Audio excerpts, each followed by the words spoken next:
જો λ1 અને λ2 અનુક્રમે લાયમન અને પાશ્યન શ્રેણીની પ્રથમ નંબરની રેખાની તરંગ લંબાઈ હોય તો λ1 જેમ λ2 બરાબર ખાલી જગ્યા થાય.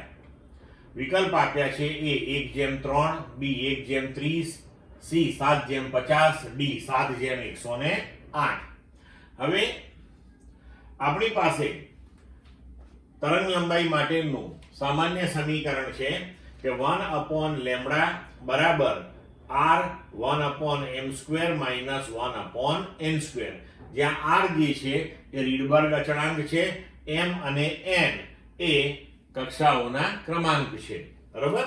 હવે આપણને લાયમન અને પાશ્યન શ્રેણી કઈ છે અને બંનેની પ્રથમ નંબરની રેખાઓની તરંગ લંબાઈઓ λ1 λ2 કહેલી છે. તો પહેલા આપણે લાયમન શ્રેણીની પ્રથમ રેખા લઈએ.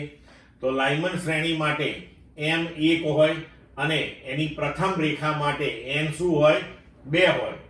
તો આ સમીકરણમાં m બરાબર 1 અને n બરાબર 2 મૂકતા 1/λ બરાબર r 1 minus 1/2² એટલે 4 minus 1/4 એટલે કે λ1 બરાબર 4/3r મળે.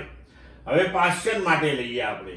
તો પાશ્યન શ્રેણીની પ્રથમ રેખા માટે m 3 થશે અને પ્રથમ રેખા છે એટલે n બરાબર 4 લેવાનું આપણે. તો 1/λ2 બરાબર r 1/3² minus 1/4². અહીંયા લસા લઈને તમે ઉકેલશો તો λ2 બરાબર મળશે આપણને 144/7r. હવે λ1/λ2 લઈએ આપણે. તો λ1 જેમ λ2 બરાબર 4/3r ભાગ્યા 144/7r એટલે એને આપણે અહીંયા ગુણ્યા 7r/144 કર્યું. આને ઉકેલીશું તો આપણો જવાબ આવશે 7/108 એટલે કે 7/108. તો આપેલા વિકલ્પ પ્રમાણે આપણો જવાબ થશે ડી. ક્લિયર?